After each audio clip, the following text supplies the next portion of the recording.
சிங்கம் ஒரு சிங்கம் எப்போ எதுலயும் பெக்யூலியர் தான். ஒரு முறை சிங்கம் கரிசிச்சதுன்னா அந்த சவுண்ட்ல ஒரு 8 கிலோமீட்டருக்கு சும்மா அதிரும், எல்லா திசைகளும் அதிரும். அப்படிப்பட்ட அந்த சிங்கம் வேட்டைக்கு மட்டும்தான் வெளியில வரும், வேடிக்கை பார்க்கறதுக்கெல்லாம் வெளியில வராது. வேட்டையில கூட உயிரோடு இருக்கிற மிருகங்களை தான் வேட்டையாடும். அதுலயும் பெரும்பாலும் தன்னை விட பெரிய சைஸ் உள்ள மிருகங்களை தான் குறி வச்சு தாக்கும், ஜெயிக்கும். எவ்வளவு பசியில் இருந்தாலும் உயிர் இல்லாததை, கெட்டு போனதை தொட்டு கூட பார்க்காது. அப்படிப்பட்ட அந்த சிங்கம் அவ்வளவு ஈஸியா எதையும் தொடாது, தொட்டா விடாது. காட்டோட 4 பக்கமும் மார்க்கிங் மை டெரிட்டரின்னு தன்னுடைய பவுண்டரியை தானே வகுக்கும். அப்படிதான் அந்த காட்டையே தன்னோட கண்ட்ரோல்ல வச்சிருக்கும். சிங்கத்துக்கு கூட்டத்தோட இருக்கிறதுக்கும் தெரியும், தனியா இருக்கிறதுக்கும் தெரியும். அப்படியே தனியா வரணும்னு நினைச்சாலும் அஞ்சாம அலட்டிக்காம சும்மா கெத்தா தனியா வந்து அத்தனை பேருக்கும் தண்ணி காட்டும். எப்போ எதிலையும் தன்னோட தனித்தன்மையை இழக்கவே இழக்காது. Yes, a lion is always a lion.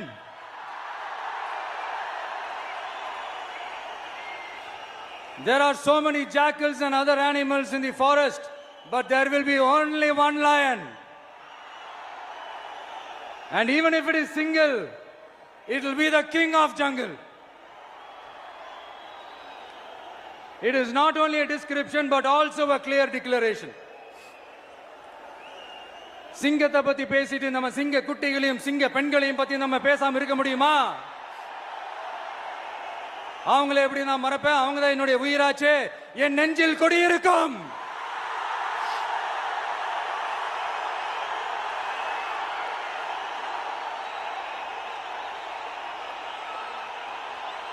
என்னுடைய தோழர்களுக்கும் தோழிகளுக்கும்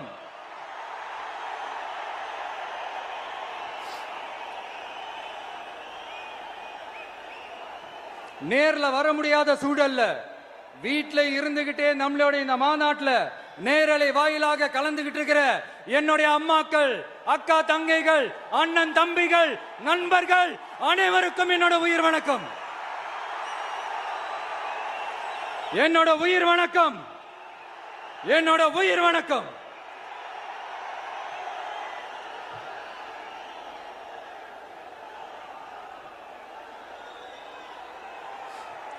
வீரம் விளையும் மாமதுரை மண்ணை வணங்குகிறேன். இந்த மதுரைனாலே உடனே ஞாபகத்துக்கு வரது சீறி பாஞ்சி துள்ளி குதிக்கிற யாருக்கும் அடங்காத காளைகள் விளையாடுற அலங்காநல்லூர் ஜல்லிக்கட்டு தான். நம்ம வைகை ஆறு தான். அழகர் ஆத்துல இறங்குற வைபவம். மதுரை மீனாட்சி அம்மன். இந்த மண்ணோட உண்மையான குணம் உணர்வு பூர்வமான மண் இது. அது மட்டும் இல்ல, இந்த மண்ணில் வாழ்ற மக்களும் அப்படித்தான் உணர்வு பூர்வமான ஆளுங்க. நான் இந்த மண்ணில் கால் எடுத்து வச்ச உடனே ஒரே ஒருத்தரை பத்தி தான் மனசுக்குள்ள ஓடிக்கிட்டே இருந்தது. அவர் யாருன்னு உங்களுக்கும் தெரிஞ்சிருக்கும்.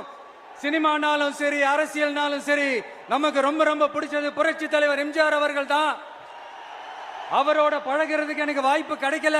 ஆனா அவரை மாதிரியே குணம் கொண்ட என்னுடைய அண்ணன் புரட்சி கலைஞர் கேப்டன் விஜயகாந்த் அவர்களோட பழகிறதுக்கு எனக்கு நிறையவே வாய்ப்பு கிடைச்சது. அவரும் இந்த மதுரை மண்ணை சேர்ந்தவர் தானே. அவரை மறக்க முடியுமா? தமிழ்நாட்டு மக்கள் உணர்வுபூர்வமா உண்மையா நம்ம பக்கத்திலே நிக்கிறவங்க. அதுக்கு ஒரு மிகப்பெரிய அடையாளம் தான் இந்த மதுரை மண். நம்ம தமிழக வெற்றி கழகம் கையில் எடுத்திருக்கிற அரசியலும் அப்படித்தான். உண்மையான அரசியல், உணர்வு பூர்வமான அரசியல், நல்ல அரசியல், நல்லவங்களுக்கான அரசியல், நாட்டு மக்களுக்கான அரசியல், நல்லது மட்டுமே செய்கிற அரசியல்.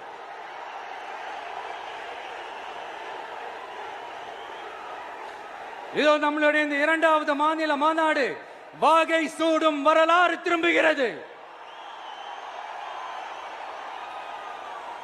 அப்படி இந்த மாநாட்டுக்கு பேர் வச்சிருக்கிறோம்.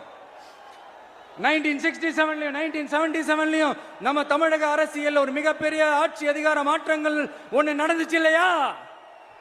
அதே மாதிரிதான் அடுத்த வருஷம் 2026ல அப்படி ஒரு வரலாறு திரும்ப போகுதுன்னு உறுதியா சொல்றதுக்கான மாநாடு தான் நம்மளோட இந்த இரண்டாவது மாநில மாநாடு. விக்கிரவாண்டி விசாலையில் நம்மளுடைய ஃபர்ஸ்ட் மாநாடு நடத்தணும், வெற்றி கொள்கை திருவிழா. அதுக்கப்புறமே நீங்க பார்த்திருப்பீங்க, தமிழக அரசியல் அந்த தட்ப வெப்பத்தையே மாத்தினுச்சு. நமக்கு எதிராக எத்தனை குரல்கள். ஆனா உங்களுக்கு தான் நம்மளை பத்தி நல்லா தெரியுமே, எந்த குரலையும் காதலையே போட்டுக்காம மக்களோட குரலை மட்டுமே கேட்டுக்கிட்டு நமக்கு எதிராக வர அத்தனை கூக்குரல்களையும் சின்னதா ஒரு சிரிப்போடவே கடந்து வந்திருக்கிறோம். அது இல்லாம நம்ம மாநாட்டில் ஒலிக்கிற இந்த குரல் இந்த ஒற்றை தமிழ் மகனோட குரல் மட்டுமல்ல, ஒட்டுமொத்த தமிழ்நாட்டு மக்களுடைய குரல். தமிழ்நாட்டில் இருக்கிற ஒவ்வொரு வீட்டில இருந்தும் ஒலிக்கிற குரல், ஒட்டுமொத்த உலகெங்கும் வாழும் ஒவ்வொரு தமிழ் வீட்டிலிருந்தும் எழும் குரல். இந்த சினிமா என்கிற மாபெரும் கலை ஆயுதத்தின் வாயிலாக சாதி, மதம், இனம், பாலினம், மொழி கடந்து இந்த நாட்டின் மூளை முடுக்கெங்கும் ரசிகர்களாக இருந்து தோழர்களாக நம்மோடு பயணிக்க துவங்கியுள்ள அனைவரோடும் இணைந்த ஒவ்வொரு மனிதருக்காகவும் ஒலிக்கிற உரிமை குரல். மாநில உரிமைக்காக, பெண் உரிமைக்காக, சமூக நீதிக்காக, சமநீதிக்காக, மதச்சார்பின்மைக்காக உண்மையா ஒலிக்கிற குரல். அதனால் இந்த குரலுக்கு எதிராக இன்னும் இன்னும் எத்தனை குரல்கள் வந்தாலும் ஓங்கி ஒலிக்குமே தவிர ஒரு நாளும் ஓயவே ஓயாது. Yes, it is an unstoppable voice, an unstoppable force.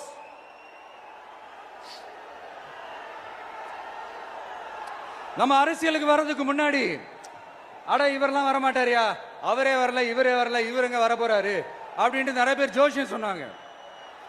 அப்புறம் நம்ம கட்சியினுடைய பேர் அறிவிச்சதுக்கு அப்புறம் பேரு தானே அறிவிச்சிருக்கிறாரு, மக்கள் கிட்ட பேர் வாங்கணும்ல, அதெல்லாம் முடியாதுன்னாங்க. அப்புறம் ரொம்ப முக்கியமா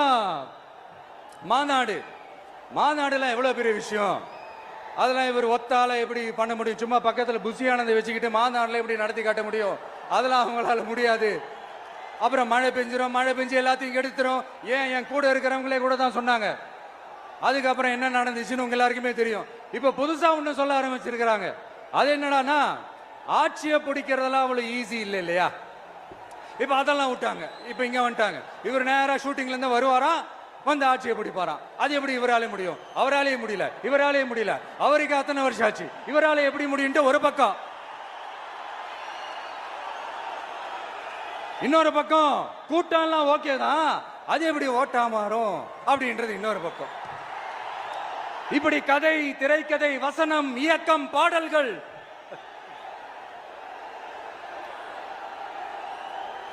அதனால இந்த அரசியல் ஆய்வாளர்களுக்கு நான் சொல்றதெல்லாம் ஒன்னேதான், நல்லா கேட்டுக்கங்க. இந்த விஜய் ஏதோ இந்த பல லட்சம் பேர் கூடுற கூட்டத்தில் மட்டுமே இருக்கிறாரு அப்படின்னு மட்டும் தப்பு கணக்கு போட்டாதீங்க. ஏன்னா நம்மளுடைய இந்த கூட்டம் வெறும் ஓட்டா மட்டும் இல்லைங்க, வரப்போற தேர்தலில் மக்கள் விரோத ஆட்சியாளர்களுக்கு நாம வைக்க போற வேட்டா, நம்மளை கோட்டைக்கு அனுப்ப போற ரூட்டா இருக்க போதுன்னு சீக்கிரமாவே தெரிஞ்சுப்பீங்க. ஏன்னா கோடிக்கணக்கானவங்களோட ஹார்ட்லயும் வீட்லயும் ஏற்கனவே ஆல்ரெடி உயிரா, உணர்வா, உறவா இருக்கிறோம். நம்மளுடைய கனெக்ட் எல்லாம் வெறும் மக்களோட மட்டும்தான். நாம யாருன்னு அவங்களுக்கு தெரியும், அவங்க யாருன்னு நமக்கு தெரியும். நாமளும் நம்ம மக்களும் எப்படி இருக்கிறோம்னு எதிரிங்களுக்கு நல்லாவே தெரியும். இருந்தாலும் இந்த விஜய் எதுக்குப்பா வந்திருக்கிறாரு, இவர் என்ன புதுசா என்ன திட்டம்லாம் சொல்லிட்டாரு அப்படின்னு வேற நிறைய கேள்விகள். இந்த சொல்றேன் தெரிஞ்சுக்கங்க. பெண் குழந்தைகள், பெண்கள் மற்றும் வயசானவங்களோட பாதுகாப்புல தான் நம்ம பிரையாரிட்டியே. அடுத்து இளைஞர்கள், உழவர்கள், உழைப்பாளர்கள், நெசவாளர்கள், மீனவர்கள், ஆதரவற்ற முதியோர்கள், மாற்றுத்திறனாளிகள், மூன்றாம் பால் இனத்தவர்கள்னு இன்னும் யாருக்கெல்லாம் கவர்மெண்டோட ஒரு ஸ்பெஷல் அட்டென்ஷன் தேவையோ அவங்க எல்லாருக்குமான ஒரு கவர்மெண்ட் அமைக்கிறது தான் நம்ம இலக்கு. நான் ஏற்கனவே சொன்னது தான் இங்க நான் திரும்பவும் சொல்றேன். நம்மளுடைய இந்த தமிழக வெற்றி கழகம் ஏதோ அரசியல் ஆதாயத்துக்காக தொடங்கப்பட்ட கட்சியெல்லாம் கிடையாதுங்க. கொள்கை கோட்பாடுகளோடு தந்தை பெரியார், பெருந்தலைவர் காமராஜர், அண்ணல் அம்பேத்கர், வீரமங்க வேலு நாச்சியார், மக்கள் சேவகர் அஞ்சலை அம்மாள், நம்மளுடைய 5 கொள்கை தலைவர்களோட வழிகாட்டுதல்களோடு தொடங்கப்பட்ட கட்சி. நம்ம ஸ்டாண்ட்ல நாம எப்பவுமே ஸ்ட்ராங்கா தாங்க இருக்கிறோம். அதுல எந்த மாற்றத்துக்கோ எந்த சமரசத்துக்கோ துளி கூட இடமில்லை. நம்மளுடைய ஒரே கொள்கை எதிரி பாஜக தான். நம்மளுடைய ஒரே அரசியல் எதிரி திமுக தான். எப்படி? நம்மளுடைய ஒரே கொள்கை எதிரி, நம்மளுடைய ஒரே அரசியல் எதிரி ஏதோ அண்டர் கிரவுண்ட் ஆதாயத்துக்காக டீல் போட்டுக்கிட்டு டீல் பேசிக்கிட்டு இந்த அலையன்ஸ் வச்சுக்கிட்டு இந்த ஊரை ஏமாத்துற கட்சி எல்லாம் நம்ம டிவிக்கே கிடையாதுங்க. யாருக்காகவும் எதுக்காகவும் எந்த பயமும் கிடையாது. மாபெரும் பெண்கள் சக்தி நம்மளோட இருக்கிறாங்க, மாபெரும் இளைஞர்கள் சக்தி நம்மளோட இருக்கிறாங்க, ஒட்டுமொத்த தமிழ்நாட்டு மக்களுடைய சக்தி நம்மளோட நிக்கிறாங்க. அப்படி இருக்கும்போது இந்தியாவில் இருக்கிற எல்லா ஸ்டேட்லயும் வாழ்ற நம்ம தமிழ் நெஞ்சங்கள் மட்டும் இல்ல, உலகம் பூரா 100க்கும் மேலான நாடுகள்ல வாழ்ற நம்ம தாய் தமிழ் உறவுகள் எல்லாருமே என்ன விஜய் தளபதி விஜய் இல்லனா விஜய் தளபதி இப்படி சொந்தம் கொண்டாடுற கோடிக்கணக்கானவங்களோட அன்பு மாசியும் நம்மளோட இருக்கும்போது, இவங்க எல்லாருமே நம்மளோட நிற்கும் போது எதுக்குங்க இந்த பாசிச பாஜகவோட நேரடி கூட்டணியோ இல்ல மறைமுக கூட்டணியோ உறவு வச்சுக்க? நாம என்ன உலகமாக ஊழல் கட்சி என்ன?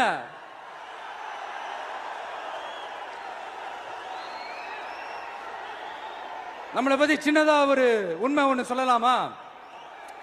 என்னடா இவர் வாயால இப்படி சொல்றாருன்ட்டு யாரும் தவறா நினைச்சுக்க வேணாம். ஏன்னா இது ஒரு விதத்துல ஒரு ஃபேக்டும் கூட. அதனாலதான் நான் சொல்லணும்னு ஆசைப்படுறேன். நம்ம யார் தெரியும்ல? நாம எல்லாருமே சொல்றேன். நாம யார் தெரியும்ல? இந்தியாவின் மாபெரும் மக்கள் சக்தி கொண்ட ஒரு மகத்தான வெகுஜன மக்கள் படை.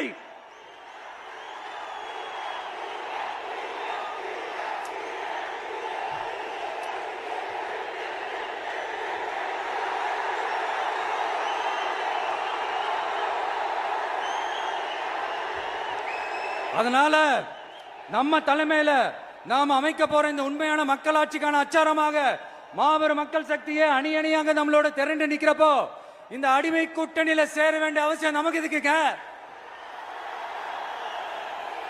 நம்மளுடைய இந்த கூட்டணி சுயமிழந்த கூட்டணியெல்லாம் இருக்காது, சுய மரியாதை கூட்டணியா தான் இருக்கும். இந்த ஒரு பக்கம் RSS கிட்ட அடிபணிஞ்சுக்கிட்டு, இன்னொரு பக்கம் மதச்சார்பற்ற கூட்டணின்னு இந்த மக்களை ஏமாத்துற கூட்டணியெல்லாம் நம்ம கூட்டணி இருக்காது.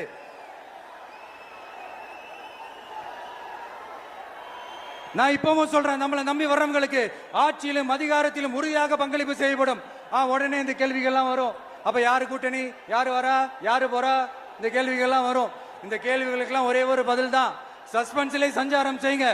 ஆனா ஒண்ணு, 2026ல 2 பேருக்கு நடுவுல தான் போட்டியே. ஒன்னு TVK, இன்னொன்னு DMK. இந்த போட்டி எப்படி இருக்க போதுன்னா, இந்த அலையன்ஸை வச்சு எப்படியாவது நம்ம தப்பிச்சிடலாம். என்ன இந்த பழைய இந்த மேத்தமேட்டிக்ஸ் அரித்மேட்டிக்ஸ் இதெல்லாம் வச்சு எப்படியாவது நம்ம தப்பிச்சிடலாம் அப்படின்னு நினைக்கிறவங்களோட அந்த கனவு ஒரு நாளும் மைப்படாது. சரி, இப்ப நம்ம வேற ஒரு ஏரியாவுக்கு ஒன்று வருவோம். எதிர்காலம் வரும், என் கடமை வரும், இந்த கூட்டத்தின் ஆட்டத்தை ஒழிப்பேன்.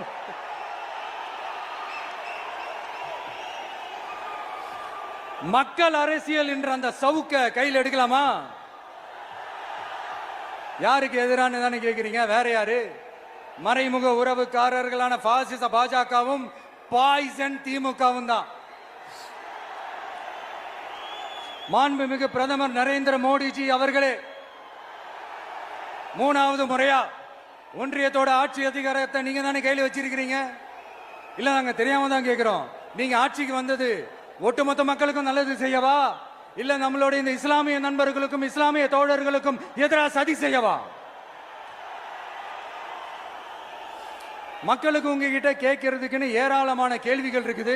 அதனால அவங்க சார்பா அவங்கள ஒருத்தனா அவங்களோட ஒரு உண்மையான ஒரு பிரதிநிதியா உங்ககிட்ட சில கேள்விகள் கேட்கணும். மிஸ்டர் பிரைம் மினிஸ்டர் அவர்களே, நம்ம தமிழ்நாட்டு மீனவர்கள் கிட்டத்தட்ட ஒரு 800 பேருக்கு மேல இலங்கை கடற்படையால தாக்கி அழிக்கப்பட்டிருக்கிறாங்க. அதை கண்டிக்கிறதுக்காக உங்களை பெருசா எதுவும் செய்ய சொல்லல, சின்னதா ஒண்ணே ஒண்ணு மட்டும் செஞ்சு கொடுங்க. இனிமேலாச்சும் எங்களுடைய மீனவர்கள் பாதுகாப்பா இருக்கிறதுக்காக இந்த கச்சத்தீவை இலங்கை கிட்ட இருந்து மீட்டு கொடுத்துருங்க, அது போதும். உங்களுடைய இந்த முரட்டு பிடிவாதத்தால நீங்க நடத்துற இந்த நீட்டு தேர்வு, அதனால இங்க என்னென்ன நடக்குதுன்னு சொல்றதுக்கே மனசு வலிக்குது. அதனால அந்த நீட்டு தேர்வு தேவையில்லைன்னு அறிவிச்சிருங்க, அது போதும். செய்வீர்களா திரு நரேந்திரபாய் தாமோதர் மோடிஜி அவர்களே? எங்களுக்கு என்னென்ன தேவையோ என்னென்ன நல்லதோ அதெல்லாம் செய்ய மாட்டேங்கிறீங்க. ஆனா ஆட்சி அதிகாரத்தை மட்டும் கையில வச்சுக்கிட்டு மக்களை ஏமாத்த நேரடியாக ஒரு பாசிச பாஜக அடிமை கூட்டணி ஒண்ணு. அடுத்து உங்களோட இந்த மைனாரிட்டி ஆட்சியை ஓட்டுறதுக்காக மறைமுகமாக RSS அடிமை குடும்பம்னு இன்னொரு கூட்டணி. இப்படி மக்கள் சக்தியே இல்லாத இந்த ஊழல் கட்சிகளை மிரட்டி அடிபணிய வச்சு 2029 வரைக்கும் சொகுசு பயணம் போயிடலாம்னு திட்டம் தீட்டி வச்சிருக்கிறீங்க. அதானே ஜி? என்ன ஜி? ஒண்ணு மட்டும் சொல்றேன், தெரிஞ்சுக்கங்க. என்னதான் நீங்க இந்த நேரடி மறைமுக கூட்டணி குட்டிகரணம் போட்டாலும் தாமரை இலையில தண்ணியே ஒட்டாது. தமிழக மக்கள் மட்டும் எப்படி ஒட்டுவாங்க?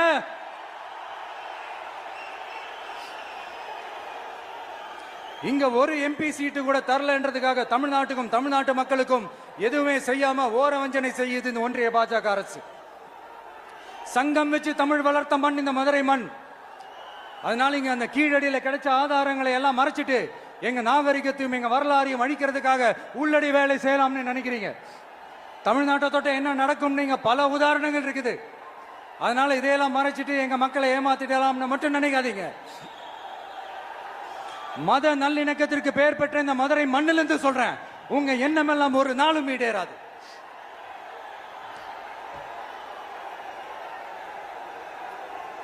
எம்ஜிஆர்னா யார் தெரியும்ல? அவர் மாஸ்னா என்னன்னு தெரியும்ல? அவர் உயிரோடு இருக்கிற வரைக்கும் அந்த CM சீட்டை பத்தி ஒருத்தராலையும் நினைச்சு கூட பார்க்க முடியல, கனவு கூட காண முடியல. எப்படியாவது அந்த CM சீட்டை என்கிட்ட கொடுத்துருங்க, என் நண்பர் எம்ஜிஆர் திரும்ப வந்ததுக்கு அப்புறம் நான் திருப்பி கொடுத்துறேன்னு தன்னோட எதிரியை கூட மக்கள் கிட்ட கெஞ்ச வச்சவர் எம்ஜிஆர். எப்படி கெஞ்ச வச்சவர்? அதனால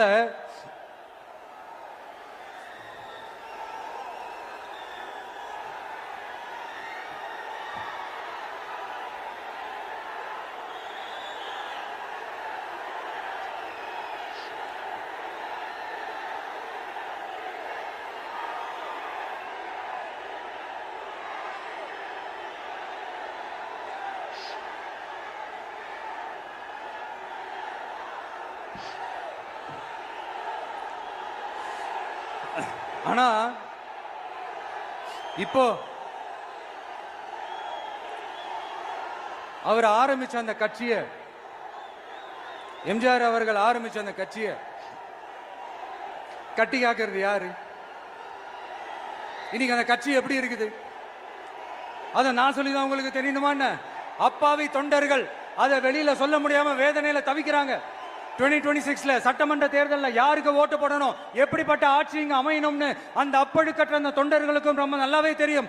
அதனால என்ன வேஷம் போட்டுக்கிட்டு பாஜக இங்க தமிழ்நாட்டுக்குள்ள வந்தாலும் அவங்க வித்தை எல்லாம் இங்க வேலைக்கே ஆகாது. இப்படி பொருந்தா கூட்டணியா இந்த பாஜக கூட்டணி இருக்கிறதுனால இப்ப ஆட்சியில இருக்கிற இந்த வெற்றி விளம்பர மாடல் திமுக என்ன செய்யுதுன்னு தெரியும்ல? பாஜகவோட உள்ளுக்குள்ள ஒரு உறவை ஒண்ணு வச்சுக்கிட்டு வெளியில எதிர்க்கிற மாதிரி ஒரு டிராமா ஒண்ணு பண்ணிக்கிட்டு எதிர்கட்சியா இருந்தா போங்க மோடின்னு பலூன் விடுறது, ஆளுங்கட்சியா இருந்தா வாங்க மோடின்னு கொடை பிடிச்சுக்கிட்டு கும்பிடு போடுறது. இது மட்டுமா? ஒரு ரைடுன்னு ஒன்று வந்துட்டா போதும், இது வரைக்கும் போகவே போகாத ஒரு மீட்டிங், அதை காரணம் காட்டி டெல்லிக்கு போறது, அங்க ஒரு சீக்கிரட் மீட்டிங் நடத்துறது. நல்லா நோட் பண்ணணும் மக்களே, அந்த மீட்டிங் அப்புறம் இந்த இஷ்யூ அப்படியே காணாம போயிருக்குமே. அதேதான். Stalin uncle, what uncle is very wrong uncle.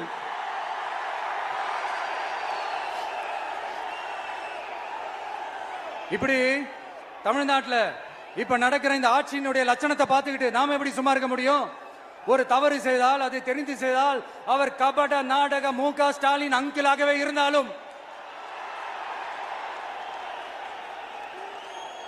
Uncle உங்களுக்கு மனசாட்சின்னு ஒன்று இருந்துச்சுன்னா நாங்க கேட்கிற கேள்விகளுக்கு மட்டும் கொஞ்சம் பதில் சொல்லுங்க அங்கிள். நீங்க நடத்துற இந்த ஆட்சியில நேர்மை இருக்கா? நியாயம் இருக்கா? ஊழல் இல்லாம இருக்கா? சட்டம் ஒழுங்கு சரியா இருக்கா? பெண்களுக்கு பாதுகாப்பு இருக்கா? பொதுமக்களுக்கு பாதுகாப்பு இருக்கா? இயற்கை வளங்களுக்கு பாதுகாப்பு இருக்கா? சொல்லுங்க மை டியர் அங்கிள், சொல்லுங்க. டாஸ்மாக்ல மட்டுமே இது வரைக்கும் 1000 கோடிக்கு மேல ஊழல்னு சொல்றாங்க. அதுல மட்டுமா தப்பு நடக்குது? வேற எதுல தான் நடக்கல? உலகத்திலே மிஸ்டர் கிளீன் ரெக்கார்ட்ஸ் எல்லாம் உங்களுக்கும் உங்க கூட இருக்கிறவங்களுக்கும் மட்டும்தான் அங்கிள் கொடுக்கணும். இதை பார்த்து வாயே இல்லாத ஊரு கூட வயிறு வலிக்கு சிரிக்குது. பெண்களுக்கு 1000 ரூபாய் கொடுத்துட்டீங்கன்னா போதுமா அங்கிள்? அப்படியே அது மூடி மறைச்சிடலான்னு பாக்குறீங்களா? படிக்கிற இடத்துல, வேலைக்கு போற இடத்துல, வெளியில போற இடத்துலன்னு அவங்களுக்கு பாதுகாப்பே இல்லைன்னு ஒட்டுமொத்த பெண்களும் கதறாங்க. அந்த கதறல் சத்தம் ஏதாவது உங்க காதுல கேக்குதா அங்கிள்? இதுல வேற உங்க அப்பான்னு கூப்பிடுறாங்கன்னு வேற சொல்றீங்க. What is this uncle? Is very very wrong uncle, is very very wrong. பெண்களுக்கு மட்டுமா பொய் வாக்குறுதி கொடுத்து ஏமாத்துறீங்க? அரசு ஊழியர்கள், ஆசிரியர்களை ஏமாத்துறீங்க, விவசாயிகளை ஏமாத்துறீங்க, பரந்தூர்ல பாதிப்பே வராதுன்னு சொல்லி ஏமாத்துறீங்க, மீனவர்களை ஏமாத்துறீங்க, போதைப் பொருள் கலாச்சாரத்தை ஒழிக்காம ஏமாத்துறீங்க. ஐயோ very very first uncle, very very first. எப்படி கேட்டாலும் இவங்க கிட்ட இருந்து எந்த பதிலும் வரப்போறதில்லை. ஏன்னா இருந்தா தானே. இப்ப ஆட்சியில இருக்கிற நம்மளுடைய அங்கிள் பதில் சொல்றது இருக்கட்டும். மக்களை நீங்க சொல்லுங்க, நீங்க உண்மையை சொல்லுங்க.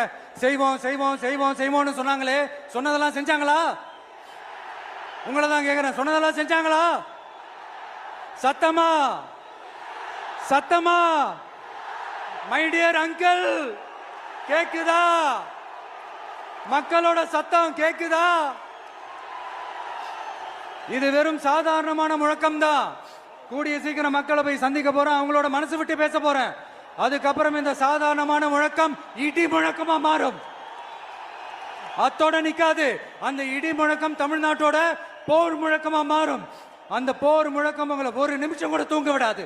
நடக்குதா இல்லையான்னு பாருங்க. என்னடா இவன் இவ்வளவு ஸ்ட்ராங்கா சொல்றானேன்னு பாக்குறீங்களா? எல்லாரும் கட்சி ஆரம்பிச்சதுக்கு அப்புறம் தான் ஒவ்வொரு வீட்டுக்குள்ளேயும் போறதுக்கு ட்ரை பண்ணுவாங்க. ஆனா நாங்க அப்படி இல்லை. ஒவ்வொரு வீட்டுக்குள்ளேயும் போனதுக்கு அப்புறம் தான் கட்சியாவே ஆரம்பிச்சிருக்கிறோம்.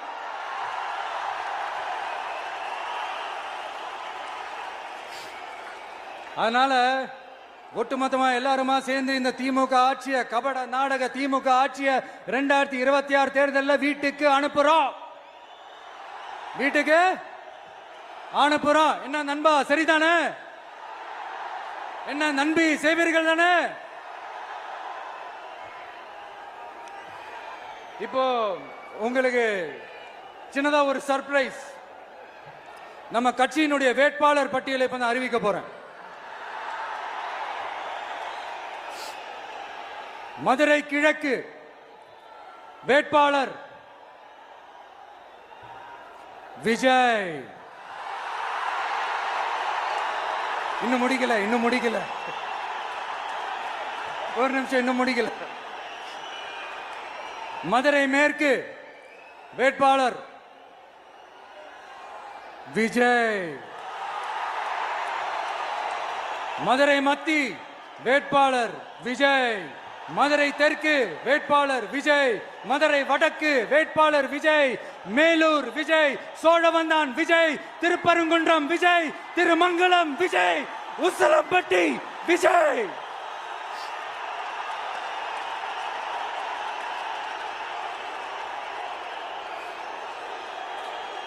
என்னடா எல்லா தொகுதியிலையும் ஒரே வேட்பாளர்னு பாக்குறீங்களா? 234 தொகுதியிலையும் இந்த விஜய் தான், அதாவது உங்க விஜய் தான் உங்க சின்னம். இன்னும் சிம்பிளா சொல்லணும்னா உங்க வீட்டில் இருக்கிற ஒருத்தர் தான் வேட்பாளரா நிக்க போறாங்க. அந்த வேட்பாளரும் நானும் வேறு வேறு இல்லை. நீங்க அவருக்கு ஓட்டு போட்டீங்கன்னா எனக்கு ஓட்டு போட்ட மாதிரி, இந்த முகத்துக்காக நீங்க ஓட்டு போட்டீங்கன்னா உங்க வீட்டில் இருக்கிற உங்களுடைய வேட்பாளர் ஜெயிச்ச மாதிரி. என்னடா இவர் ஏதோ ஓவரா சொல்றாருன்னு நினைக்க வேணாம். பிராக்டிக்கலா அப்படிதான் இருக்கும், அப்படிதான் இருக்கணும். நீங்களும் அப்படிதான் நினைப்பீங்கன்னு நான் நம்புறேன். ஏன்னா இது நம்மளை விட நம்ம எதிரிங்களுக்கு இன்னும் நல்லாவே தெரியும். அதனால எல்லாம் இந்த அதிகார பலம் எல்லாத்தையும் தூக்கிட்டு வந்துருவாங்க. வரட்டும், பாத்துக்கலாம். TVK will take it, TVK will meet it, TVK will compete with it, and TVK will conquer it. TVK will conquer it.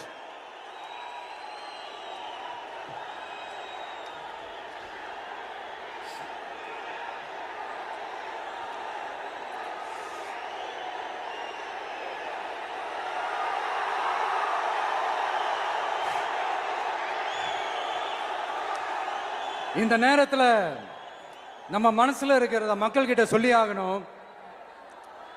Thoothukudi ஸ்னோலினோட அம்மா என்ன அவங்களோட தம்பி, இன்னும் அவங்க பொண்ணுக்கு நான் தாய் மாமன்னு சொன்னாங்க. அந்த அக்காவோட குழந்தைக்கு மட்டும் இல்லைங்க, என்ன அண்ணனா தம்பியா நினைக்கிற தமிழ்நாட்டில் இருக்கிற என்னோட எல்லா சகோதரிகளின் குழந்தைகளுக்கும் நான் இன்னைக்கு மட்டும் இல்ல, என்னைக்குமே ஒரு தாய் மாமனா தான் இருப்பேன். நீங்க எல்லாரும் என்னுடைய ரத்த உறவு, கூட பிறந்த பொறுப்பு. என் வீட்டு ரேஷன் கார்டுல வேணா உங்க பேர் இல்லாம இருக்கலாம், உங்க வீட்டு ரேஷன் கார்டுல வேணா என் பேர் இல்லாம இருக்கலாம். ஆனா நாம் எல்லாரும் ஒண்ணுதான், உறவுதான். நமக்கு இடையே எந்த அரசியலும் உள்ள நுழையவே முடியாது. என்கிட்ட இருந்து உங்களையும் உங்ககிட்ட இருந்து என்னையும் எந்த சக்தியாலும் பிரிக்கவே முடியாது.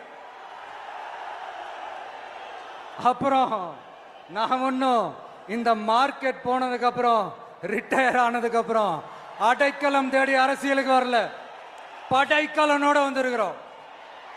பவர்ஃபுல் போர்ஸோட, மாபெரும் படை வரிசையோட, எல்லாத்துக்கும் தயாராகி தான் வந்திருக்கிறோம். இவ்வளவு தயாரா நாம அரசியலுக்கு வர்றதுக்கு ரொம்ப ரொம்ப முக்கிய காரணம் ஒண்ணு இருக்கு. அது என்ன தெரியுமா? நன்றி கடன், நன்றி கடன், நன்றி கடன். கிட்டத்தட்ட ஒரு 30 வருஷமா, 30 வருஷத்துக்கு மேல நீங்க தான், நம்ம மக்கள் தான் என் கூட நிக்கிறீங்க, எனக்காக நிக்கிறீங்க, என்னை தாங்கி பிடிக்கிறீங்க, மனசுல ஏந்தி பிடிக்கிறீங்க, தாய் அன்போட மடியில ஏந்திக்கிறீங்க. உண்மையை சொல்லணும்னா வேற யாரை விடவும் எனக்கு இந்த அன்பையும் ஆதரவையும் கொடுத்திருக்கிறீங்க. என் மேல உயிரையே வச்சிருக்கிறீங்க. என்ன உங்க வீட்டுல ஒருத்தனாவே ஆக்கிட்டீங்க. நீங்க எனக்கு கடவுள் கொடுத்த வரம்.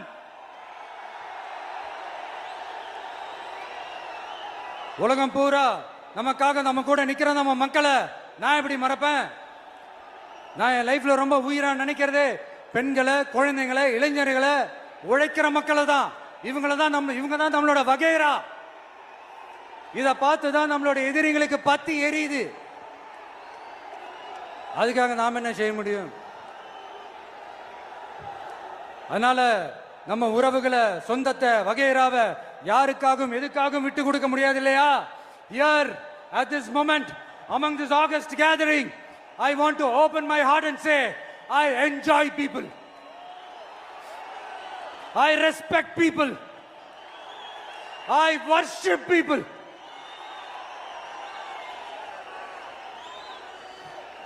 சரிப்பா, இவ்வளவு செஞ்ச நம்ம மக்களுக்கு நன்றி கடனா உன்னால முழுமையா செலுத்த முடியுமான்னு கேட்டா சத்தியமா சொல்றேன், என்னால முடியாதுதான்.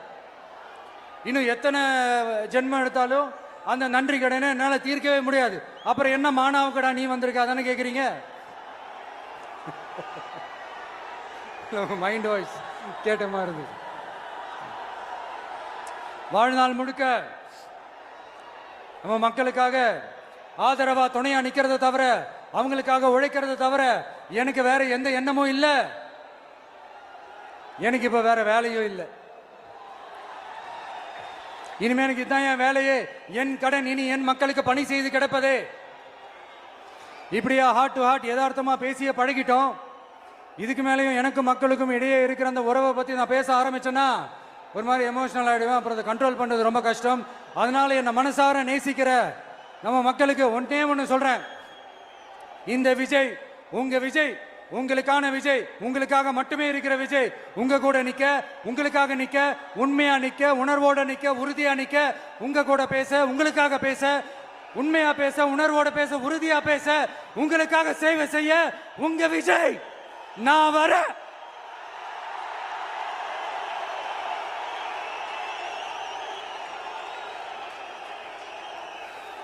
சொல்லல முக்கியம், செயல் செயல் செயல் தான் முக்கியம். செய்கை தான் சும்மா சிறப்பா இருக்கணும். நான் ஆட்சிக்கு வந்தேன்னா சும்மா அது செய்வேன், இது செய்வேன், நல்லது செய்வேன், உருட்டுவேன், புரட்டுவேன், அதெல்லாம் கிடையாது. செய்யறதுக்கு, நல்லது செய்யறதுக்கு, நல்லது செய்யறதுக்கு மட்டும்தான் இந்த விஜய். அப்புறம் ஒரு அரசியல் தலைவன் அவன் சினிமாக்காரனா, நல்லவனா, கெட்டவனா, இதெல்லாம் தாண்டி அவன் உண்மையானவனா, அதுதான் ரொம்ப ரொம்ப முக்கியம். இது சம்பந்தமா ஒரு குட்டி கதை ஒன்று சொல்றேன். ஒரு நாட்டில் ஒரு ராஜா தனக்கு பக்கபலமா இருக்கிறதுக்காக, கூட துணையா இருக்கிறதுக்காக ஒரு தளபதியை தேடுறாரு. சரியான தகுதிகளோட ஒரு 10 பேர் செலக்ட் ஆகுறாங்க. ஆனா அதுல ஒருத்தர் மட்டும் தான் செலக்ட் பண்ணணும். அதனால அந்த ராஜா என்ன பண்றாருன்னா ஒரு டெஸ்ட் வைக்கிறாரு. அந்த 10 பேர் கையிலையும் விதை நெல்லை கொடுத்து இதை நல்லா வளர்த்து கொண்டு வாங்க, ஒரு 3 மாசம் கழிச்சு வாங்கன்னு சொல்லி அனுப்பி வச்சிடுறாரு. 3 மாசம் கழிச்சு வரும்போது அதுல ஒருத்தர் ஆளு உயரத்துக்கு வளர்த்திருந்தாரு, ஒருத்தர் தோல் உயரத்துக்கு வளர்த்திருந்தாரு. அதுல ஒரு 9 பேரும் நல்லா வளர்த்து கொண்டு வந்திருந்தாங்க. ஒருத்தர் மட்டும் வெறும் தொட்டியோடவே வந்தாரு. என்னன்னு கேட்டதுக்கு, நானும் தண்ணி ஊத்தி ஊத்தி பாக்குறேன், உரம் வச்சு வச்சு பாக்குறேன், வளரவே மாட்டேங்குது ராஜா, என்ன பண்றதுன்னு தெரியலன்னு சொன்னதுக்கு ராஜா அவரை கட்டி அணைச்சிக்கிட்டு, இனிமே நீதான் என்னுடைய தளபதி, எல்லா அதிகாரமும் உனக்கு தான் சொன்னாரு. ஏன்னா அந்த 10 பேர் கையிலையும் ராஜா கொடுத்தது அவித்த விதை நெல், அது முளைக்கவே முளைக்காது.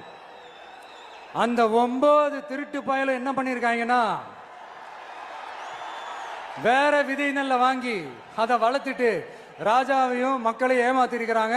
ஆனா இவர் மட்டும் உண்மையை போட்டு உடைச்சிட்டார். அதனால ஒரு நாட்டுக்கு திறமை எந்த அளவுக்கு முக்கியமோ அந்த அளவுக்கு உண்மையும் நேர்மையும் முக்கியம். இப்போ நீங்க எல்லாரும் தான் அந்த ராஜா. நீங்க தேர்ந்தெடுக்க போற அந்த தளபதி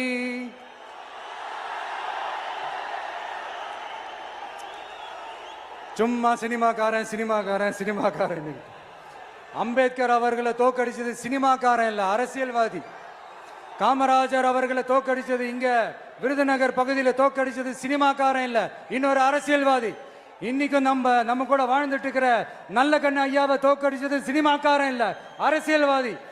இப்படிப்பட்ட நல்ல நல்ல தலைவர்களை எதிர்த்து நின்று தோக்கடிக்கணும்னு அந்த எண்ணத்தை உருவாக்குனது சினிமாக்காரன் இல்ல, அரசியல்வாதி. அதனால எல்லா அரசியல்வாதியும் அறிவாளியும் கிடையாது, எல்லா சினிமாக்காரனும் முட்டாளும் கிடையாது. கான்பிடண்டா இருங்க, நல்லதே நடக்கும், வெற்றி நிச்சயம். மீண்டும் சந்திக்கும் வரை நன்றி, வணக்கம்.